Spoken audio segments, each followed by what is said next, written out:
The Season 3 update is going live next week, and there's a ton of things to look forward to. One of the things I'm personally looking forward to the most is the long-awaited return of Flanknando. In case you started playing the game after Flanknando's demise, let me give you a quick rundown on what he was like. Back then, Fernando's Scourge talent made his fireball do more damage at base, on top of the stacking damage effect from multi-hits that it currently has on live. The bonus for multi-hits on live is also higher than it was back then. Anyway, this base damage bonus allowed Nando to take out single targets more quickly and effectively. On top of this, his Hot Pursuit card used to give up to 50% movement speed for 2 seconds on every initial fireball hit, since the card used to have no internal cooldown. When you put them together, these things used to allow you to zoom around the map and easily push into your desired target. And you could do it consistently since you got 2 seconds of bonus speed every 3 seconds, as long as you built into full fireball cooldown.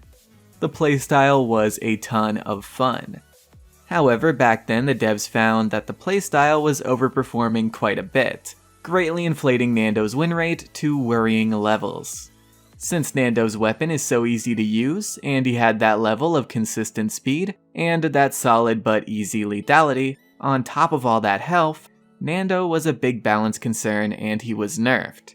He lost the bonus damage from Scourge in favor of more damage from multi-hits, and his Hot Pursuit card was reworked. It was later reworked back, but it had a longer duration, less speed, and an internal cooldown that completely crippled the card's usefulness.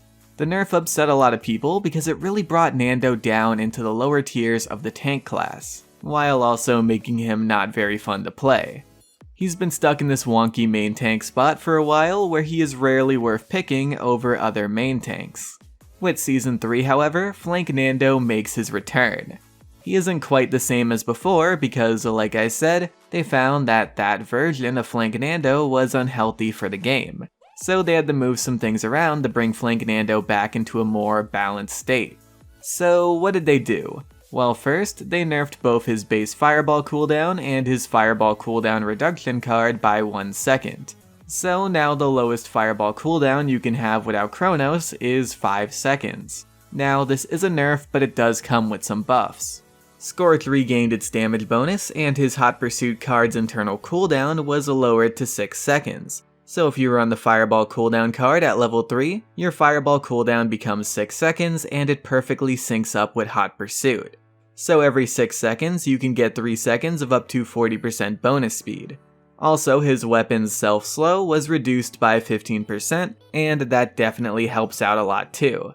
So you have the damage back and you have your speed back, but it's not the same level or uptime of the speed. Instead of having speed up basically all the time, you have it up half the time.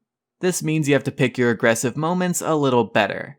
Now he has less speed uptime, and less fireballs. So how is that a good thing? It's still way weaker than before, right? Well, yes, it's of course weaker than before, but again, some sacrifices had to be made to bring the old playstyle back. It couldn't come back exactly the way it was before. It had to come back weaker. But I promise you, it's still good. Keep in mind, a lot of the tank class's lethality went down as well. So on top of Nando getting his aggressive playstyle back, albeit a weaker version of it, other tanks had their aggressive playstyles brought down too. So they ended up being more in line with each other. I did get to play Flanknando on the PTS, and that's where I got this footage from. Thankfully, I was able to get it before the PTS closed. Now, it does of course feel different from the old Flanknando, so if you played the old Flanknando, you will have to readjust a bit. Not a whole lot, but a little bit. Again, you do have to pick your aggressive moments a little better, since your speed up time is not as high. Is this 3 seconds of bonus speed going to effectively get you in or out in time? Or will you be able to survive until your next fireball so you can get your bonus speed again? These are questions you're going to have to ask yourself in the moment.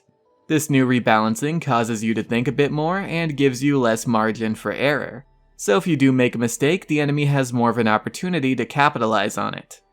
Now, how exactly do you build Flanknando? Well, like with all builds, there's room for variety, but I'll still let you guys know what build I was using on the PTS. I had Hot Pursuit 5 for the 40% bonus speed. I also had Incinerate 3 to get the cooldown for Fireball down to 6 seconds. You don't need the full cooldown reduction anymore since you want to sync up the 6-second internal cooldown from Hot Pursuit with your Fireball cooldown. I also had a movable object 4. This increases the healing you receive by 20% when under 50% health. Helps your healers empower your aggressive moments. Healers also got weaker this update, so this also makes healing you easier on them. Then for fillers I had Cavalier 2 for 300 more health. Okay, so in the footage I had it at 1, but I made a mistake with numbers so I recommend it at 2 now. Don't go by the health number on the footage for this one. I also had Launch 1 for 12% distance on my dash. Launch could be replaced by a variety of things. The cards that empower Flanknando the most are Hot Pursuit 5 and Incinerate 3 mainly, so have those for sure. A movable object 4 is also really helpful, but depending on your healer you don't technically need it, I guess. I still super highly recommend it though. Also, for clarity's sake, the talent is of course Scorch. I talked about the talent earlier, but wanted to be clear.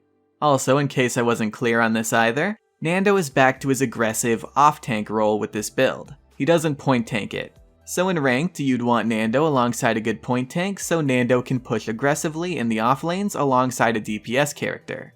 In case you don't know who the dedicated point tanks are, they are Inara, Barrack, and Terminus. Terminus did also get a lot better in Season 3.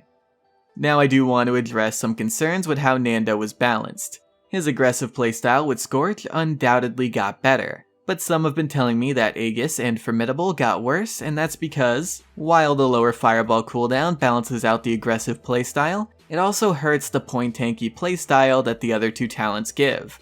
Now, Wrecker and Cauterize was nerfed, so Aegis and Formidable did get better due to those nerfs, so it is possible that this balances it all out. But I didn't personally play with Formidable or Aegis on the PTS, and I didn't see anyone else really doing it either, so it's still pretty untested. Once the update goes live, time will tell where those two talents land, and the devs can make adjustments accordingly.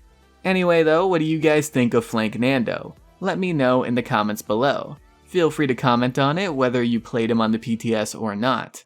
However, I would appreciate if you told me if you played him on the PTS or not in your comments. But yeah, that's pretty much it guys. I want to thank you all for watching. I very much appreciate it, and I'm gonna see you guys laters. Bye.